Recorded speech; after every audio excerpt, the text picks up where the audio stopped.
Mon téléphone n'arrête pas de sonner. Stop ringing. Allô? Comment avez-vous réagi à l'arrestation de l'ancien président par la Cour pénale internationale? Ma première réaction a été de me dire « Dieu ne dort jamais ». Depuis des années, le prêtre Flavi Villanueva remue ciel et terre pour faire emprisonner l'un des hommes les plus redoutés et les plus puissants d'Asie. Rodrigo Duterte, l'ancien président des Philippines. Le 11 mars 2025, ses efforts sont enfin récompensés. Rodrigo Duterte est arrêté. Nous avons combattu le président Rodrigo Duterte pendant 9 ans. Aujourd'hui, nous assistons à la victoire du bien sur le mal.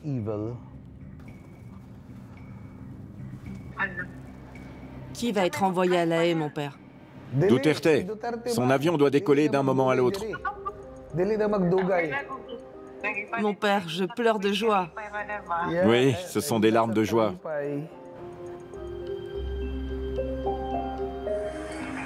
Voici une vidéo de Duterte arrivant à l'aéroport.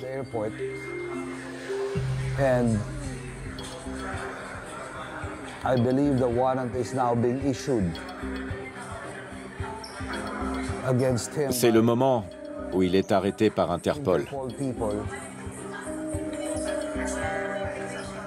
C'est un rêve qui devient réalité. Et la fin d'un long cauchemar, un nouveau jour se lève. Mais comment un prêtre est-il devenu l'adversaire du président? Pour comprendre, il faut revenir en arrière. Tout commence en 2016 avec l'élection de Rodrigo Duterte. Dès les premiers mois de sa présidence, les cadavres de personnes assassinées sont quotidiennement découverts dans les rues de Manille. Ma campagne contre la drogue ne s'achèvera pas avant la fin de mon mandat, c'est-à-dire dans 6 ans, jusqu'à ce que le dernier dealer et le dernier baron de la drogue aient été...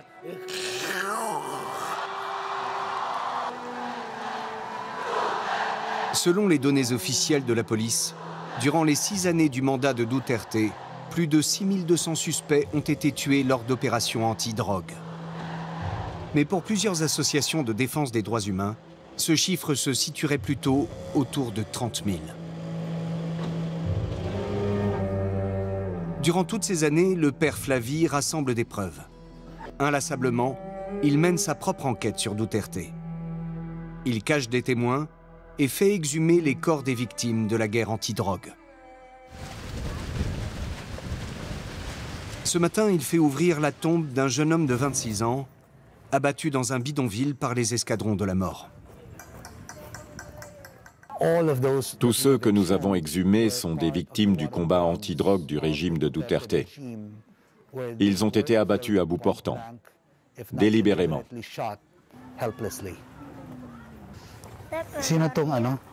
Qui est le défunt? Mon fils. Comment s'appelle-t-il? Il s'appelle Jekri Emmanuel. Comment? Jekri. Jekri. Il a été abattu comment? De plusieurs balles dans la tête. Combien de balles dans la tête? 6, je crois. 6. Nous te louons, Seigneur Jésus-Christ. Sois béni, j'écris, au nom du Père, du Fils et du Saint-Esprit. On a un sac mortuaire? Ne le sortez que quand on sera prêt. Oui, on a un sac. Très bien, on a un sac mortuaire. On va pouvoir sortir sa dépouille.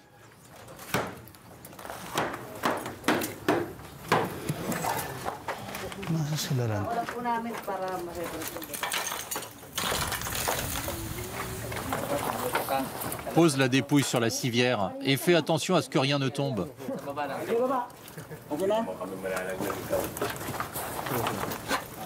Il y a encore un os. Attendez, le sac n'est pas bien ouvert. Posez la civière bien à plat.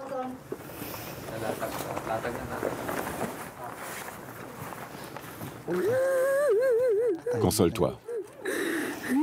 Sa vie n'est plus en danger.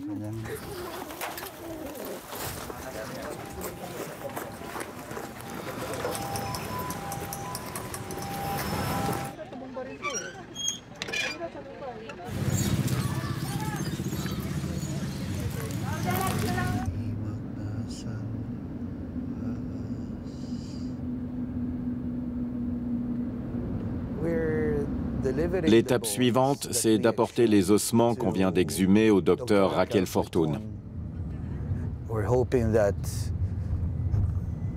Elle nous aide à déterminer la manière dont les victimes ont été tuées.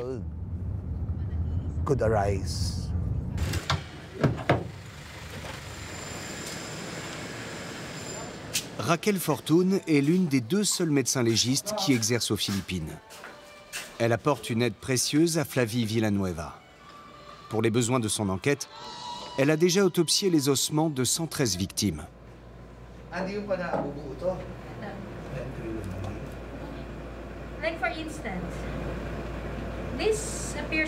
Ça ressemble à une blessure d'entrée, mais elle se trouve à l'arrière de la tête.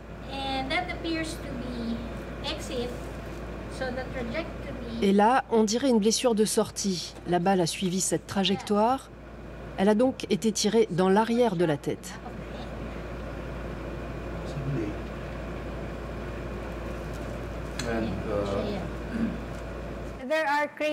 Il y a des choses totalement ahurissantes. Des certificats de décès qui parlent de mort naturelle, alors qu'il apparaît clairement que la personne a été abattue. C'est notamment le cas de Constantino de Juan, un ouvrier soupçonné de fumer de la cristal meth et tué à son domicile lors d'une descente de police. Il avait une femme et 7 enfants. La Cour pénale internationale s'est saisie de son dossier.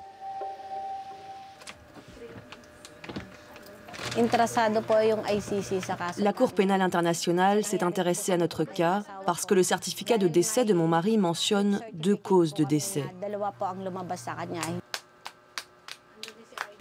Là, il y a marqué 3 impacts de balles. Et là, c'est écrit hypertension artérielle. Ça ne colle pas. Nous avons été convoqués en tant que plaignants.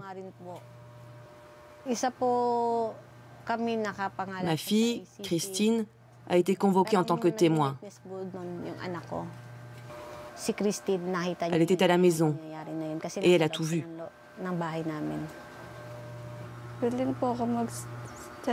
Je suis d'accord pour témoigner, mais uniquement si ça ne met pas ma famille en danger. J'ai très peur de perdre quelqu'un d'autre.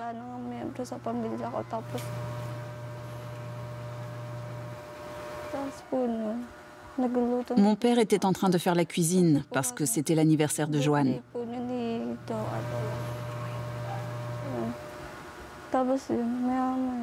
Tout à coup, des hommes sont entrés.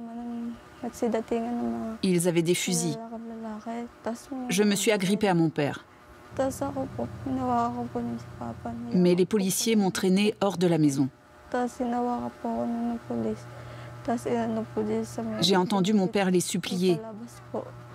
Et puis, il y a eu des coups de feu. Mes frères et sœurs se sont mis à crier et à pleurer.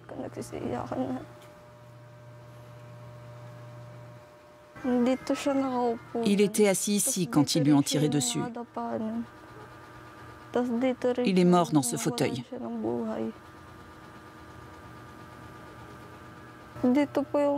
La balle qui l'a tué était logée ici.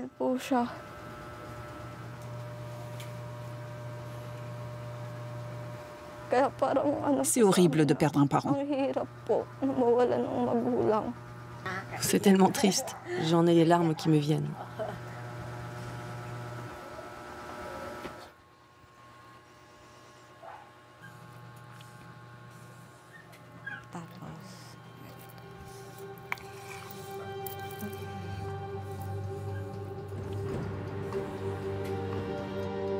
Après son élection à la présidence, Rodrigo Duterte a repris les méthodes qu'il employait à Davao, une ville de 2 millions d'habitants, dont il a été le maire pendant plus de 22 ans lors de plusieurs mandats entre 1988 et 2016.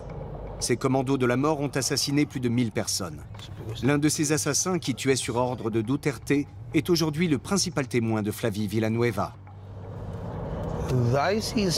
La Cour pénale internationale l'a cité comme témoin principal.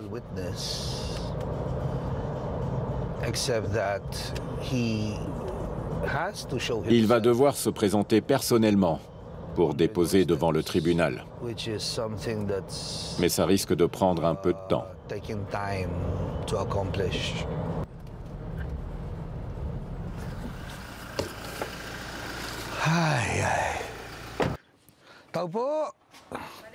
Il y a quelqu'un? Salut. Tu as l'air en forme. Comment ça va? Je vais bien, mon père. Tu n'as plus de fièvre? Non, c'est fini.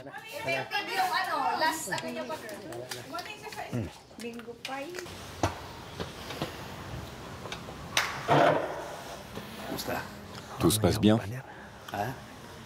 Oui, tout va bien, mon père. Tout ce que je veux, c'est témoigner devant la Cour pénale internationale. Même s'il menace de me pendre, je te garantis que je ne craquerai pas. Ma décision est prise. Depuis 6 ans, Villanueva cache son principal témoin en lieu sûr, dans une maison quelque part dans la banlieue de Manille.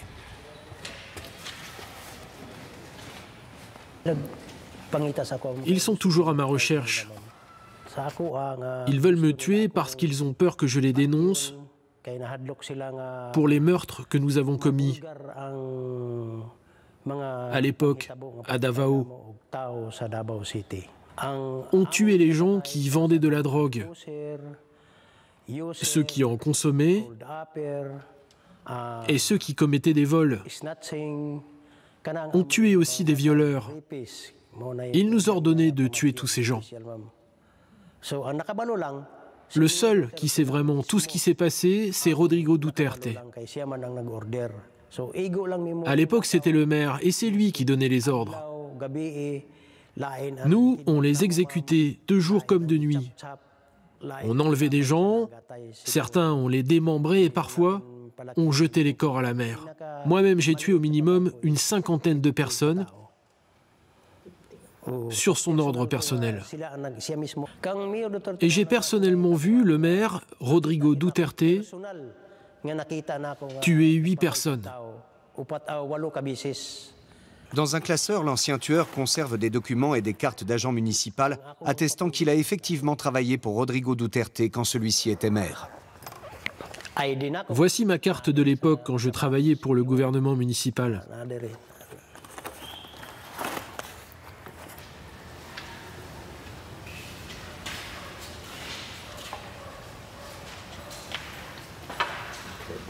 Voici ma carte d'agent de sécurité VIP. Elle m'a été délivrée par le maire.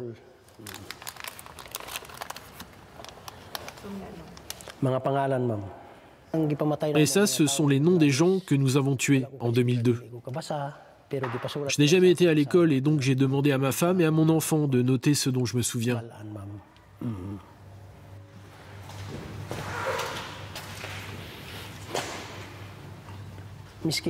Je ne sais pas lire, je ne suis pas quelqu'un d'instruit, j'ai peu de connaissances.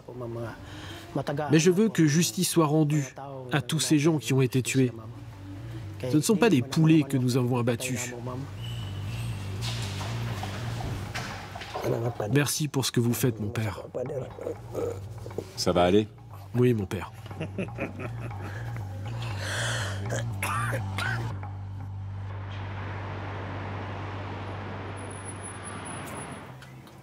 Outre d'anciens tueurs comme Edgar Matobato, ce sont essentiellement les victimes de la guerre anti-drogue qui fournissent des informations importantes. Dans la banlieue de Manille, nous rencontrons un homme du nom de Lazarus. Il est conducteur de rickshaw. Dans la nuit du 13 septembre 2016, il attendait des clients quand il a été interpellé par des policiers qui le prenaient pour un dealer. Ils l'ont entraîné dans une ruelle sombre et ils ont ouvert le feu sur lui. Je me suis retrouvé face contre terre. Pendant 1 heure, j'ai fait le mort. Quand ils étaient tout près de moi, je bloquais ma respiration et je ne bougeais pas. Si j'avais fait le moindre geste, ils m'auraient tué. À chaque fois que je revois ces images, tout me revient en mémoire. Je ne peux même pas vous décrire à quel point j'ai eu peur ce jour-là.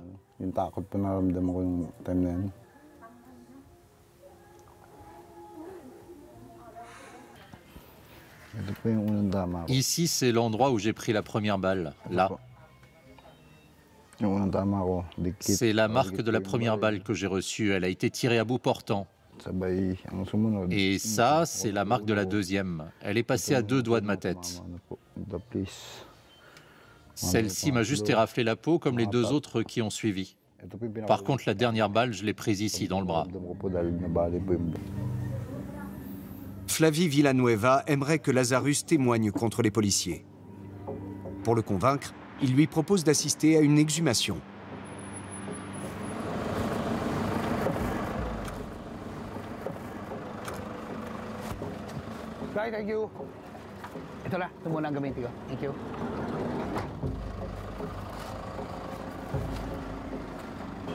J'ai survécu à plusieurs balles. Pourquoi ils ne t'ont pas achevé, d'après toi? Il y a peut-être une force supérieure qui veille sur moi. Dieu. Oui.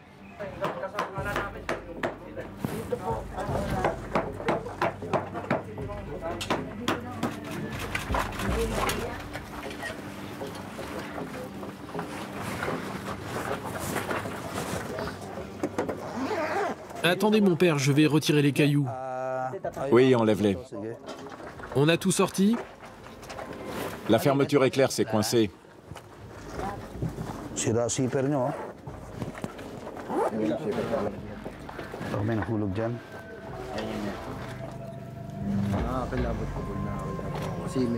Ça me donne la chair de poule quand je vois ça.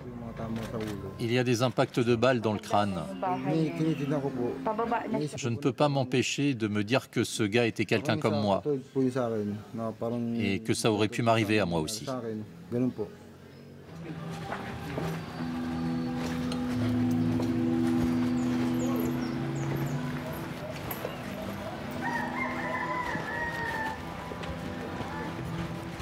Ce que je viens de voir m'a décidé. Maintenant, je suis d'accord pour témoigner. Mais aujourd'hui encore, Lazarus vit constamment dans la peur des policiers qui ont voulu le tuer. Ils n'ont jamais été révoqués. Ils sont toujours en poste. J'ai peur. Je peux me faire abattre par n'importe qui, n'importe où et n'importe quand. Et ça pourrait aussi toucher des gens de mon entourage. Edgar Matobato, le témoin principal, a lui aussi reçu des menaces de mort. Pour pouvoir témoigner, il doit être pris en charge au plus vite par le programme de protection de la Cour pénale internationale. Pendant plusieurs mois, Flavie Villanueva a préparé son exfiltration à l'étranger. Aujourd'hui, tout est enfin prêt. On a longtemps dû jouer à cache-cache. Mais aujourd'hui, notre témoin numéro 1 va enfin pouvoir quitter son refuge. Il va partir à l'étranger, où il va rencontrer des avocats qui représentent la Cour pénale internationale. Son témoignage sera déterminant. Il pourrait bien marquer un tournant dans cette affaire. Il pourrait suffire pour faire émettre un mandat d'arrêt contre Rodrigo Duterte. Car notre ancien président est un meurtrier de masse. D'ici quelques jours, Edgar Matobato quittera les Philippines avec Flavie Villanueva et rejoindra le programme de protection des témoins de la Cour pénale internationale. Mais avant cela, l'ancien tueur a demandé aux prêtres d'organiser une rencontre avec des proches de victimes de la guerre antidrogue. Il va se présenter et il vous demandera pardon pour le mal qu'il a fait. Il risque sa vie pour témoigner. Si vous pouvez, tapez-lui sur l'épaule ou prenez-le dans vos bras. Ça renforcera sa détermination. Il est possible qu'il fasse la même chose avec vous, ok? Vous seriez d'accord avec ça?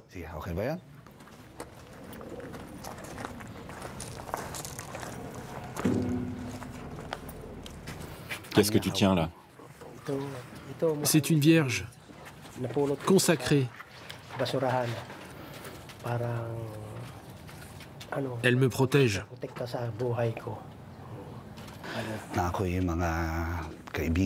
Il y a ici quelques amis que je voudrais te présenter. Si tu as quelque chose à leur dire, c'est le moment. Alors, je vais faire les présentations. Voici Leila et voici Cheryl. Et ici, nous avons... Approche-toi un peu. Et ici, nous avons Arlene, c'est ça? Nous savons que c'est Duterte qui a ordonné ces actes. Nous savons que ta vie est menacée. Mais nous te soutenons et nous espérons que tu nous aideras, que tu avoueras ce que tu as fait et que tu diras la vérité. Est-ce que vous pouvez vous tenir par la main?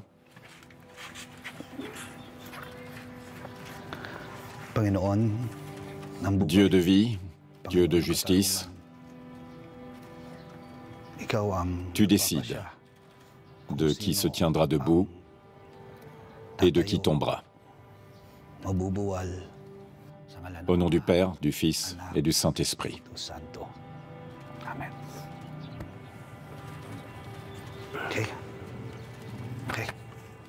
J'aimerais encore leur dire une chose, mon père. Non, je crois que ça suffit maintenant. J'aimerais ajouter ceci. Duterte utilise la police. Ce sont les policiers qui commettent des crimes. Je dois mettre fin à cette rencontre. Des choses extrêmement sensibles ont été dites. Elles ne doivent pas être rendues publiques à ce stade. Je ne m'attendais pas à ça. Pour le moment, il faut absolument garder pour vous tout ce que vous avez entendu ici. En d'autres termes, cette rencontre n'a pas eu lieu.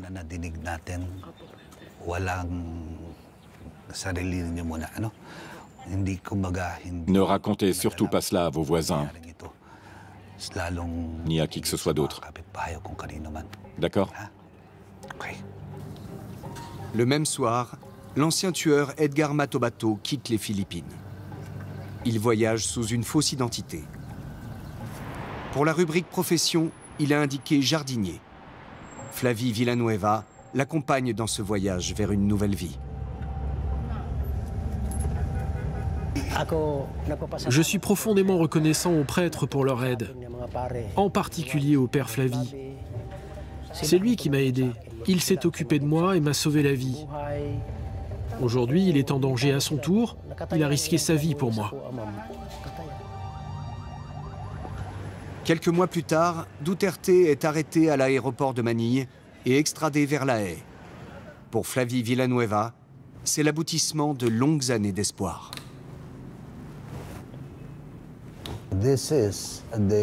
Personne ne pensait que ce jour arriverait de notre vivant.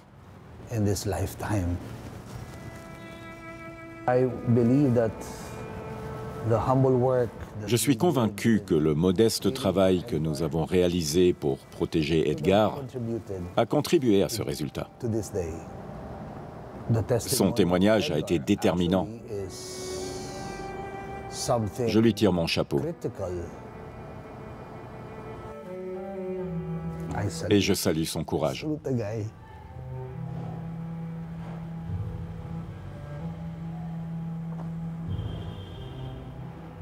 Le travail de mémoire sur la guerre antidrogue de Duterte a commencé. L'espoir d'une justice tardive pour les victimes est enfin permis.